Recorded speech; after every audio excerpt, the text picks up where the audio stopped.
प्यारे विद्यार्थियों, आप देख रहे हैं जीव विज्ञान का क्वेश्चन पेपर का फुल सॉल्यूशन और बाकी सब्जेक्ट के सॉल्यूशंस भी मैंने अपलोड किए हैं। उनको आप इसी वीडियो के डिस्क्रिप्शन बॉक्स में जा कर के देख सकते हैं। अब अगर आपको कोई सॉल्यूशन नहीं मिलता तो प्लेलिस्ट के लिए आप कमेंट सेक्शन में कमेंट भी कर सकते हैं और साथ ही साथ इस वीडियो को लाइक करना बिल्कुल भी ना भूलें, ताकि हम लोग आपके लिए सॉल्यूशन बनाते रहें और आपके जितने भी सब्जेक्ट हैं, चाहे आर्ट्स हो, कॉमर्स हो या साइंस हो, सभी के सब्जेक्ट को कंप्लीट करा दूंगा मैं। उसकी चिंता आपको करने की आवश्यकता नहीं है। 2022 के लिए ऑफिशियली यूपी बोर्ड ने मॉडल पेपर्स जारी कर दिए हैं, आप सभी को पता होगा। ज़्यादातर सब्जेक्ट्स जो हैं वो जारी नहीं हो चुके हैं और जितने सब्जेक्ट हुए हैं उनके सॉल्यूशंस अपलोड किए जा रहे हैं। और ज़्यादातर आपके पेपर जो है लेंदी हैं, उनको सॉल्व करने में समय लगता है। तो जैसे जैसे आप समय अनुसार एक एक पेपर पाते जाएं, उनको तैयार करते जाएं। तो चलिए पहले क्वेश्चन से स्टार्ट करते हैं। यहाँ पर जो पहला क्वेश्चन है, इसमें से आपको बताना है कि निम्न में से कौन सा पुष्प नर जनन अंग का प्रतिनिधित्व करता है। तो उसको हम बोलते हैं पुमंग। ठीक है, फर्स्ट ऑप्शन इसमें आपका करेक्ट हो जाएगा क पार्ट में। ख पार्ट है, मनुष्य में संतान का लिंग निर्धारण होता है तो वो होता है पिता के गुणसूत्र से। ठीक है, क्योंकि पिता के पास में एक्स और वाई दोनों ही होते हैं, तो वो आपका एक्स देगा या वाई देगा, उसी के ऊपर डिपेंडेंट होता है। उसके बाद में ख पार्ट जो है, जेनेटिक इंजीनियरिंग का उपयोग होता है। तो जेनेटिक इंजीनियरिंग का उपयोग चिकित्सा में भी होता है और कृषि में भी होता है, तो दोनों में ही आंसर आपका सही हो जाएगा। आगे बढ़ते हैं नेक्स्ट क्वेश्चन पे। नेक्स्ट क्वेश्चन में आपसे पूछा गया है, लाइकेन जो पारिस्थितिक अनुक्रम को प्रारंभ करने में सक्षम है, वास्तव में यह सजीवी सहचर है, तो वो किसका है? शैवाल और कवक का। सेकंड ऑप्शन आपका करेक्ट हो जाएगा। अब क्वेश्चन नंबर 2 की तरफ बढ़ते हैं, जिसमें आपके दो दो एक एक नंबर के क्वेश्चंस पूछे गए हैं। तो यहाँ पर पहला जो है, इसमें पूछा गया है क्लाइनफेल्टर और टर्नर सिंड्रोम में गुणसूत्रों की संख्या लिखनी है आपको। तो टर्नर सिंड्रोम में जो होती है वो 44+XO होती है, और जबकि क्लाइनफेल्टर जो होता है इसमें गुणसूत्रों की संख्या जो होती है 44+XXXY होती है, यानी कि 46 गुणसूत्रों से अधिक होती है। और दोनों गुणसूत्रों की खासियत ये है कि आपका क्लाइनफेल्टर जो है इस गुणसूत्रों की वजह से जो है पुरुषों में आपको दिखाई देगा औरतों के लक्षण, और टर्नर सिंड्रोम में जस्ट उसका अपोजिट हो जाता है। उसके बाद में नेक्स्ट की बात करें तो यहाँ पर आपका ख पार्ट पूछा गया है, नर जन्म कोशिकाएं किस विभाजन द्वारा शुक्राणुओं का निर्माण करती हैं। तो ये जो है इनमें अर्धसूत्री विभाजन या अर्धसूत्रण होता है। ठीक है, तो यहाँ पे इसका आंसर लिखा हुआ आप देख सकते हैं। इसके बाद ग पार्ट है, परागण मात्र कोशिका में गुणसूत्रों की संख्या जो है कितनी होती है। तो परागण मात्र कोशिकाओं में गुणसूत्रों की संख्या जो है द्विगुणित यानी कि 2n होती हैं, यानी कि 21 है, तो उसका 2n जो है 42 हो जाएगा। उसके बाद नेक्स्ट जो क्वेश्चन है, इसमें पूछा गया उस एंजाइम का नाम लिखिए जो डीएनए अणुओं को खंडों में तोड़ देता है। तो उसको बोलते हैं हम प्रतिबंधन एंडोन्यूक्लिएज, और दूसरा जो है एवं इसी में आता है एक्सोन्यूक्लिएज एंजाइम। ठीक है, तो यहाँ पर आपके दोनों के दोनों आंसर लिखे गए हैं। अब आते हैं हम नेक्स्ट क्वेश्चन की तरफ, जिसमें पूछा गया है कार्बन डाइऑक्साइड का स्थिरीकरण करने के कारण पौधों को क्या कहते हैं। तो स्थिरीकरण करने के कारण पौधों को स्वपोषक या स्वपोषी कहते हैं। ठीक है, तो ये आपका आंसर हो जाएगा। अब आते हैं तीसरे क्वेश्चन की तरफ, जिसमें क पार्ट पूछा गया है, पक्षियों में लिंग निर्धारण को स्पष्ट करना है। तो आपको जैसे पता होगा कि पक्षियों में लिंग जो निर्धारण होता है उसमें आपका जेड और डब्लू की महत्वपूर्ण भूमिका होती है, जेड और डब्लू की। तो ये दो दो तत्वों द्वारा होता है। इसके बाद में पक्षियों में जो है नर समयुग्म होते हैं, जबकि मादा जो है विषम युग होती हैं। ठीक है, तो यहाँ पर जो आपका फीमेल में है वो WZ होगा और नर में DZ होगा। तो मेल में आप देखेंगे तो यहाँ पे ZZ होगा और फीमेल में WZ होगा। अब इनमें बताया गया कि अगर आपका इस तरह से बनेगा तो क्या बनेगा। आप चाहें तो इस डायग्राम को बना सकते हैं, अगर आपको आवश्यकता नहीं लगती है तो कोई ज़रूरी नहीं है, केवल आप लिख भी सकते हैं। लेकिन डायग्राम बनाना बायोलॉजी का सबसे मेन इंपॉर्टेंट काम है। अगर ये बना देते हैं तो कुछ लिखें ना लिखें, लगभग क्वेश्चन के आंसर में आपको नंबर मिल जाएंगे। इसके बाद में तीसरा पॉइंट लिख सकते हैं, नर सभी समान प्रकार के शुक्राणु पैदा करते हैं, जिसमें 8 ऑटोमोस ऑटोसोम और जेड सेक्स क्रोमोसोम होते हैं, और मादाओं में जो हैं वो अलग अलग प्रकार के अंडे देती हैं, जिसमें 8 जो है ऑटोसोम और जेड क्रोमोसोम होते हैं, और दूसरे 8 में ऑटोसोम और डब्लू क्रोमोसोम होते हैं। यानी कि आपके 8 8 16 हो जाएंगे, क्योंकि 16 का ही इसमें आपका सारा का सारा है। उसी के साथ जेड और डब्लू जुड़े रहते हैं या जेड जेड जुड़े रहते हैं। पांचवा है, जब जेड असर वाला अंडा एक शुक्राणु द्वारा निषेचित होता है तो एक नर संतान पैदा होगा और डब्लू असर वाले अंडे को निषेचित किया जाएगा तो मादा संतान उत्पन्न होगी। तो इस तरह से आप बता सकते हैं कि पक्षियों में किस तरह से जनन होता है। इसके बाद में नेक्स्ट जो क्वेश्चन है इसमें पूछा गया वाटसन तथा क्रिक द्वारा प्रस्तुत डीएनए के द्विकुंडलित मॉडल का स्वच्छ नामांकित चित्र बनाना है, जो कि आपके कई बार बोर्ड परीक्षाओं में पूछा गया है। काफ़ी इंपॉर्टेंट रहेगा आपके 2022 एग्जाम के लिए। तो इस तरह से आप सिंपलेस्ट फिगर बना सकते हैं। इसमें 3.4 जो है एम स्ट्रॉन्ग आपका मिडल में हो जाएगा, 3 और यहाँ पर आपका जो है 10 एम स्ट्रॉन्ग हो जाएगा, यहाँ पे 20 हो जाएगा और 3.4 के बाद में जो हम इसका पूरा का पूरा लेंगे तो ये 34 जो एम स्ट्रॉन्ग हो जाएगा। तो इस तरह से आप ये छोटा सा चित्र बनाएंगे तो आपको नंबर मिल जाएंगे। आगे बढ़ते हैं। नेक्स्ट जो ग पार्ट है इसी क्वेश्चन का, इसमें पूछा गया प्रतिरक्षा क्या है। तो प्रतिरक्षा जो है हमारे शरीर में रोगजनकों से लड़ने की शक्ति देती है, जिसे प्रतिरक्षा कहते हैं। यह हमें प्रतिरक्षा तंत्र से प्राप्त होती है।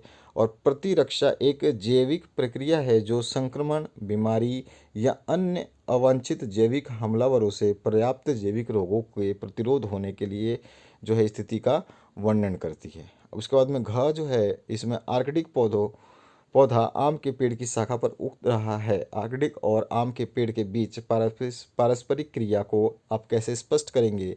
तो बहुत सिंपल है, इसको हम लिख सकते हैं कि आर्कटिक पौधे जो होते हैं वो आम के वृक्ष के मध्य सहभोजिता या सहभोजिता होती है। यह ऐसी प्रक्रिया है जिसमें एक जीव को तो लाभ होता है परंतु दूसरे को ना तो हानि होती है ना लाभ होती है। यानी कि आम के पेड़ को ना तो लाभ होगा ना हानि होगी, लेकिन आर्कटिक पौधे को लाभ होगा। इस तरह से हम बता सकते हैं। आर्कटिक का पौधा जो है आम की शाखा पर उगता है और परंतु उसे भोजन प्राप्त नहीं करता। यह वायवीय जड़ुओं द्वारा अपना भोजन स्वयं बना सकता है। इसी संदर्भ में आर्कटिक आम से वृक्ष से कोई हानि नहीं पहुंचाता, जबकि आर्कटिक को आम के वृक्ष से लाभ पहुंचता है। इसके बाद ड पार्ट में पूछा गया जैविक अनुक्रिया के तरीकों का स्वच्छ आरेखीय निरूपण समझाना है, यानी दर्शाना है। तो आपको केवल ये ग्राफ बनाना है जिसमें आंतरिक स्तर एक तरफ और बाह्य स्तर एक तरफ और दोनों के बीच की जो है संरूपी और नियामक और आंशिक नियामक दोनों चीज़ें हमें कर्व के थ्रू दिखानी होंगी। तो इस तरह से आप ये डायग्राम बनाएंगे। ध्यान रखना है ये डायग्राम बहुत इंपॉर्टेंट रहेगा क्योंकि ये अभी तक पूछा नहीं गया है किसी भी पेपर में पिछले सालों में। इसके बाद क्वेश्चन नंबर 4 की बात करें तो इसमें पूछा गया है लघु बीजाणुधानी और गुरु बीजाणुधानी के बीच में कोई 3 अंतर को स्पष्ट करना है। तो यहाँ पे बहुत सारे अंतर हैं। आप 1, 2, 3 और 4 अंतर को आप आमने सामने मैंने लिखा है, इनको देख सकते हैं और वीडियो को पॉज करके पढ़ लेना। आगे बढ़ते हैं नेक्स्ट क्वेश्चन की तरफ। यहाँ पर जो है आपका ख पार्ट, इसमें पूछा गया हमारे समाज में लड़कियाँ पैदा होने पर दोष केवल महिलाओं को दिया जाता है, बताए कि यह क्यों सही नहीं है। तो पुरानी धारणा के अनुसार लोग लड़कियों को जन्म पर अब भी दुखी होते हैं, मतलब पुरानी धारणा है और आज भी मतलब ये माना जाता है, एवं दोष भी महिलाओं को ही देते हैं। कुछ तो ऐसे हैं जो गर्भ में ही कन्या भ्रूण हत्या करवा देते हैं बिना इस बात का ध्यान रखने कि इसमें महिलाएं शारीरिक रूप से कमज़ोर हो जाती हैं। आनुवंशिक अध्ययन के विकास के बाद हमने जाना कि लिंग निर्धारण कैसे किया जाता है, जो कि आपने पढ़ा भी होगा। और ये डायग्रामेट्रिक रिप्रेजेंटेशन है जिसमें नर में एक्स वाई होते हैं और मादा में एक्स एक्स होते हैं। और इसी के हिसाब से जब एक्स एक्स और वाई अलग अलग मिलते हैं तो एक पुत्र और एक पुत्री जो है बनते हैं। इस तरह से आप इस डायग्राम के थ्रू समझाएंगे। और इसके बाद में नीचे जो है 1-2 लाइन और आपको थोड़ा समझाना पड़ेगा। लिंग निर्धारण के लिए पिता का वाई लिंग और एक्स लिंग गुणसूत्र शिशु के लिंग का निर्धारण करता है। यदि पिता का एक्स गुणसूत्र मादा के एक्स से संकरण करता है तो बेटी होगी। यदि पिता का वाई और मादा का एक्स है तो आपको पता होगा कि शिशु जो है वो बेटा होगा। मादा में एक जोड़ी लिंग अनुपात जो है एक जोड़ी जो है एक्स एक्स होता है और जबकि पिता में एक्स वाई होता है। अतः हम कह सकते हैं कि लड़कियों के जन्म पर महिलाओं का दोष देना गलत है। इस तरह से हमें बताना था कि इसमें यही पूछा था कि ये सही है नहीं, आपको बताना है। अब आगे बढ़ते हैं ग पार्ट में। यहाँ पे पूछा गया एक संकर क्रॉस का प्रयोग करते हुए मेंडल के प्रायोगिकता का नियम की व्याख्या आपको करनी है।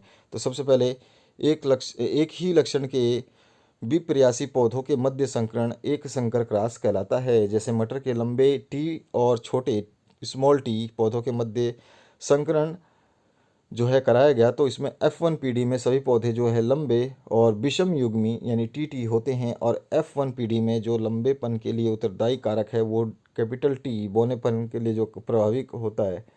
इसके बाद में कारक अप्रभावी होता है, अतः जो F1 पीढ़ी में उपस्थित होते हुए भी स्वयं को प्रकट नहीं कर पाता। सभी F1 पौधे लंबे होते हैं, अतः एक लक्षण को नियंत्रित करने वाले कारक युग में जब एक कारक दूसरे कारक पर प्रभावी होता है तो इसे प्रभाविता का नियम भी कहते हैं। इस तरह से आप इस डायग्राम के थ्रू इसको समझा सकते हैं। ये पूरा का पूरा डायग्राम अगर बनाएंगे तो आपको फुल मार्क्स मिल जाएंगे। आगे बढ़ते हैं नेक्स्ट क्वेश्चन की तरफ। तो जो नेक्स्ट क्वेश्चन है उसमें पूछा क्या गया है आपसे, डीएनए कुंडलिनी की कौन सी विशेषताओं ने वाटसन और क्रिक को डीएनए प्रकृति के जो है सेमी कंजर्वेटिव रूप को कल्पित करने में सहायता किया और इसकी क्या आपको जो है व्याख्या करनी है। तो इस तरह से मैंने आपको यहाँ पे समझाया है और बिल्कुल सही आंसर आपको समझाया है। इस आंसर को आप इसी तरह से लिखेंगे ताकि आपको समझ में आ पाए। इसको वीडियो को पॉज करना और आराम से समझ लेना। आगे बढ़ते हैं नेक्स्ट क्वेश्चन की तरफ। यहाँ पे मलेरिया परजीवी के जीवन चक्र का स्वच्छ नामांकित चित्र जो है आपको बनाना है।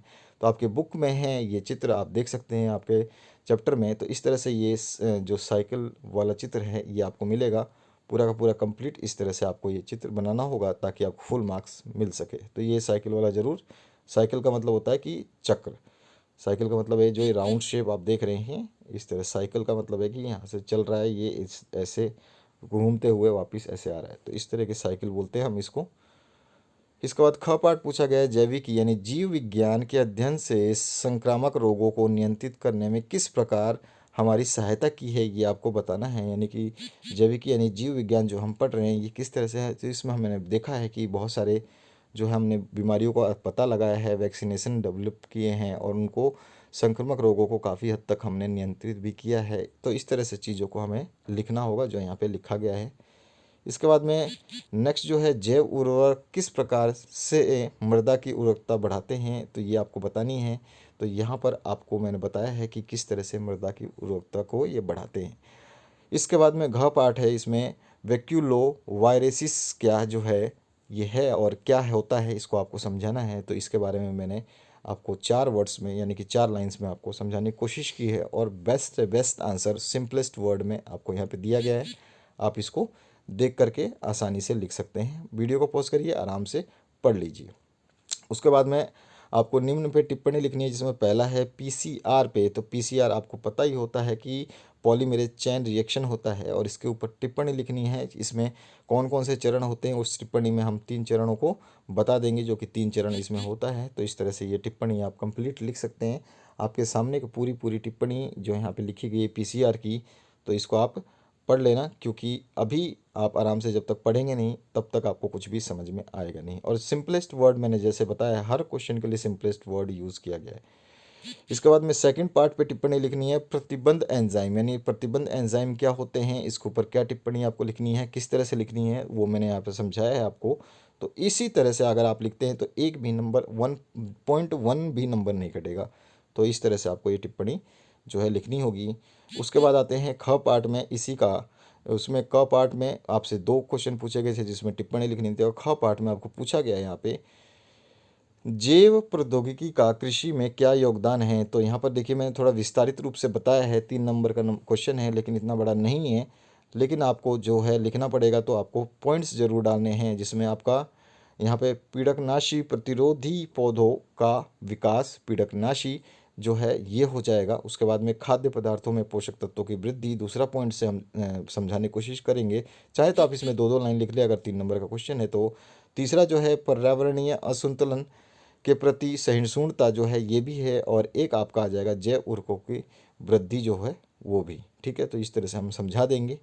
इसके बाद ग पार्ट जो है, इसमें परजीवी जंतु से आप क्या समझते हैं, कोई एक उदाहरण दे करके आपको समझाना है। तो यहाँ पर देखिए आपके सामने उदाहरण है, और ऐसे जीवाणु जो किसी अन्य जीव से अपना पोषण प्राप्त करते हैं परजीवी जीवाणु कहलाते हैं। और इसके बाद में इसको पैरासिटिक बैक्टीरिया भी बोलते हैं। उदाहरण के लिए मनुष्य में अनेक प्रकार के परजीवी जीवाणुओं के कारण होते हैं, जैसे हैजा, टीबी, टाइफाइड आदि जो है सारे के सारे हो सकते हैं। ठीक है, और इसमें आप और भी लिख सकते हैं, नींबू में सिट्रिक कैंसर रोग परजीवी जीवाणु के कारण ही फैलता है, जो कि आपका नींबू में सिट्रिक एसिड होता है, उसी में ये भी प्रॉब्लम होती है। उसके बाद में घ पार्ट में आपका पहला पार्ट पूछा गया है, अंतर बताना है।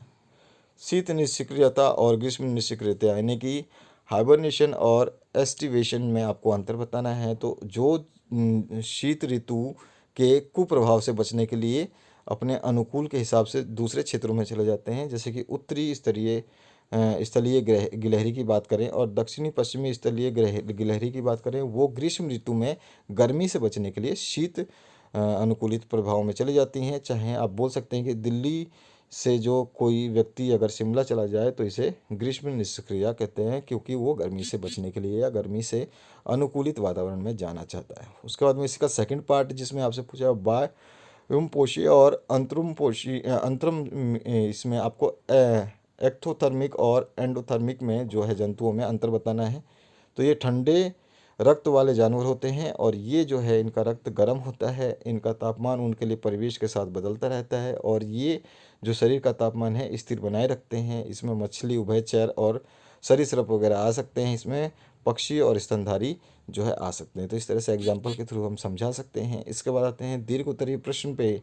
तो यहाँ पर पूछा गया आपसे मनुष्य के नर जनन तंत्र का सचित्र वर्णन करना है। इसमें शुक्रांगी कहाँ संचित होते हैं ये आपको बताना है, अथवा में आप चाहें तो पुष्पी पादपों में लघु बीजाणु जनन का सचित्र वर्णन आपको करना है। तो मैंने पहला जो पार्ट है इसको करा है, नीचे वाला अथवा पार्ट छोड़ दिया। आप चाहें तो अथवा पार्ट भी कंप्लीट अपने हिसाब से कर सकते हैं। तो सबसे पहले पुरुष के नर जनन तंत्र का जो है सचित्र वर्णन करेंगे। तो इसमें आपका एक चीज़ आ जाएगी, पुरुषों में नर जनन अंग जो होता है ये इसमें टेस्टिस होता है, जिसमें शुक्रवाहिका आदि वृषण के अन्य सहायक अंग होते हैं। और मनुष्य में जो तंत्र है उसको हम निम्न प्रकार से वर्णन कर सकते हैं, जिसमें सबसे पहले हम लेंगे टेस्टिस को। टेस्टिस के बारे में हम समझाएंगे कि इसकी संरचना कैसी होती है और क्या कार्य करता है और कहाँ रहता है। इसके बाद में एपिडाइडिमिस जो होता है इसको हम समझा देंगे। इसके बाद में नेक्स्ट जो क्वेश्चन पार्ट इसका बताएंगे हम डायग्राम। अगर देखिए हर चीज़ का आपको हमेशा ध्यान रखना है कि अगर आपको उनकी वैल्यू पता है तो वैल्यू ज़रूर लिखे कि कितनी वैल्यू की हैं वो। उसके बाद आपको इस तरह का डायग्राम बनाना है जो कि आपके बुक में मिलेगा। ये डायग्राम आपको कंप्लीट बनाना होगा, क्योंकि यहाँ पे मनुष्य की बात हुई है, नर की बात हुई है, और अगर मादा का पूछता तो मादा का बनाना पड़ेगा आपको। शुक्रवाहिका फिर आपको बताना है। फिर उसके बाद में आपका शिशन एंड पेनिस हो जाएगा। उसके बाद में सहायक जनन ग्रंथियाँ जो है एसेसरी रिप्रोडक्टिव ग्लैंड्स हो जाएगा, प्रोस्टेट ग्रंथियाँ हो जाएगी और काउप्स ग्रंथियाँ भी हो जाएंगी। और शुक्राशय जो है सेमिकल वेसल्स जो है वेसिकल्स जो है इनको भी आपको डालना पड़ेगा। तो इस तरह से ये पॉइंट वाइज आपको इसको समझाना होगा ताकि आपको फुल मार्क्स मिल सके। सारे के सारे आपने चीज़ें यहाँ पे देखी, तो मैंने बताया जैसे जैसे आपको करना है। सिंपली आपको वीडियो पॉज करना है, एक एक वर्ड को आपको आराम से पढ़ लेना है। ये पूरे का पूरा एक साथ आप देख सकते हैं यहाँ पे। अब इसके बाद में आते हैं नेक्स्ट, अनुवांशिकी कूट क्या है और इसकी मुख्य विशेषताओं का वर्णन करना है। या अगर आप ये नहीं करना चाहते तो अथवा वाला पाठ जो है मेंडल के लक्षणों के पृथक्करण का नियम क्या है, चेकर बोर्ड द्वारा इसका आरेखीय निरूपण करके वर्णन करना है। इसके युग्मों की शुद्धता का नियम भी क्यों कहते हैं ये आपको बताना है। तो मैंने अनुवांशिक कूट क्या है, इसकी मुख्य विशेषताओं का वर्णन किया है। तो अनुवांशिक कूट क्या है इसके बारे में हम समझाएंगे कि आदिकाल से उपस्थित वह सार्वत्रिक कोड जो सभी जीवधारियों में आनुवांशिक सूचनाओं के आधार पर प्रोटीन संश्लेषण को सफल बनाता है, अनुवांशिक कूट कहलाता है। ठीक है, इस तरह से आप इसको समझाएंगे। और इसके बाद में अनुवांशिक कूट की विशेषताएं जो देखिए, क्योंकि यहाँ पे 2+3 नंबर का एक क्वेश्चन है, यानी कि अनुवांशिक कूट के बारे में बताने के बाद में इसकी विशेषताओं को जो आप बताएंगे तो इसमें 3 नंबर मिलेंगे। तो इसकी विशेषताएं जो इस प्रकार से हैं, तो जो कूट है वो त्रिक होते हैं। इसके बाद में दूसरा आप बता सकते हैं अनुवांशिक कूट अपहासित होते हैं। उसके बाद में तीसरा जो है अनुवांशिक कूट सार्वत्रिक होते हैं। उसके बाद अनुवांशिक कूट जो है कोमा विहीन होते हैं। और सभी के एग्जाम्पल्स यहाँ पे मैंने दे रखे हैं। इजी मतलब एग्जाम्पल्स, ठीक है। इजी कोई ऐसा ना समझ ले ये कुछ और है। इजी मतलब उदाहरण आप लिख सकते हैं, उदाहरण है, ठीक है, उदाहरण आप लिख सकते हैं हिंदी में इस तरह से। अनुवांशिक कूट में कोमा वाहिनी होते हैं, ये आपका हो जाएगा। उसके बाद में अनुवांशिक कूट असंदिग्ध एवं विशिष्ट होते हैं, ठीक है। और इसके बाद में आप छठा पॉइंट भी आप लिख सकते हैं, जो कि मैं यहाँ पे इसको डार्क कलर करना भूल गया, तो इसको आप देख सकते हैं। तो इस तरह से आप छठा पॉइंट भी इसका भी एग्जाम्पल लिख सकते हैं। उसके बाद सातवां पॉइंट जो है EUG कोड एन दोहरा कार्य करता है, ये भी इसके अंदर आता है। इसके बाद में जो आपका नेक्स्ट है उसमें पूछा गया आपसे अनुकूलन को परिभाषित कीजिए और उदाहरण सहित वर्णन कीजिए। अथवा में जो पार्ट है इसमें आप कर सकते हैं कि किसी भौगोलिक क्षेत्र में जाति क्षति के मुख्य कारक क्या हैं वो आपको बताने हैं। तो जाति क्षति वाला ही मैंने किया, अथवा वाला चाहे तो आप अनुकूलकन को परिभाषित करके ये भी कर सकते हैं। तो सबसे पहले जाति क्षति के कारण जो हैं वो क्या हैं, तो इसमें हम जाति क्षति के जो बड़े कारण हैं, पहले तो हम समझाएंगे जातिकरण, जाति जो कॉजेज ऑफ स्पीसीज लॉसेज क्या है। उसके बाद में हम इसके विवरण के हिसाब से, पहले पॉइंट के हिसाब से आवासीय क्षति तथा विखंडन हम बता देंगे। हैबिटेट लॉस और फ्रेगमेंटेशन होता है, जो कि मतलब जहाँ पे रहते हैं वही चीज़ लॉस हो जाए तो सबसे बड़ी दिक्कत होती है। उसके बाद में हम दूसरे पॉइंट में ले सकते हैं अति दोहन, ओवर एक्सप्लॉइटेशन, यानी कि हम जो जितना सोचते हैं ना उससे ज़्यादा उसका हम लोग दोहन कर देते हैं। उसके बाद में नेक्स्ट जो है हम बोल सकते हैं विदेशी जातियों का आक्रमण भी होता है, यानी कि हम जो ऐसी चीज़ें देखते हैं उनके ऊपर भी हम आक्रमण करते हैं। उसके बाद में सहविलुप्तता जो है वो आ जाएगी, को एक्सटिंक्शंस। और उसके बाद में इस स्थानांतरी या झूम कृषि जो है हम बोलते हैं, क्योंकि एक जगह छोड़ कर दूसरी जगह पहुंचते हैं तो उसमें क्या होता है कि हम जंगलों को काट देते हैं, सफाई कर देते हैं, झाड़ी हटा देते हैं, और वहाँ पर जो भी जीव जंतु हैं वो हमारी वजह से वहाँ पे नष्ट होते हैं। घास फूस हम जलाते हैं, उससे भी बहुत सारी चीज़ें प्रभावित होती हैं। अगर आप अपने क्वेश्चन पेपर जो आपके अभी अर्धवार्षिक पेपर हो रहे हैं उनको भेजना चाहते हैं, और जो आपके वार्षिक पेपर होंगे उनको भेजना चाहते हैं, तो हमारा व्हाट्सएप नंबर जो है 8469022568 है। इस पर आप भेज करके सॉल्यूशंस के लिए हमें साफ साफ फ़ोटो भेज सकते हैं। आपके सॉल्यूशंस को अपलोड कर दिया जाएगा। आप चाहे किसी भी ज़िले से हों, कोई भी टेंशन लेने की ज़रूरत नहीं है। जैसे भी आपके अर्धवार्षिक पेपर होते हैं, अगर आप उनका सॉल्यूशंस चाहते हैं तो उन क्वेश्चन पेपर्स को हमारे पास में व्हाट्सएप नंबर आपके सामने है, डिस्प्ले देख रहे हैं आप, तो इस नंबर पे आप भेज सकते हैं। और इस पूरे पीडीएफ को आप आंसर के साथ में अगर डाउनलोड करना चाहते हैं तो आपको सिंपली जो है यहाँ पे एक पासकोड डालना पड़ेगा, जबकि आपका जो पासवर्ड है वो खुलेगा नहीं। तो आपको हमेशा याद रखना है कि पासवर्ड जो है इसमें हो जाएगा आपका 22568, ठीक है। तो आपको डालना क्या है, 22568। तो ये है आपका पासवर्ड और ये है आपका सॉल्यूशन पूरे कंप्लीट, जो कि आपने देखा बायोलॉजी का। तो आशा करता हूँ, थैंक यू वेरी मच, कि आपको ये वीडियो समझ में आया होगा और आपने लाइक भी कर दिया होगा। Thank you very much once again.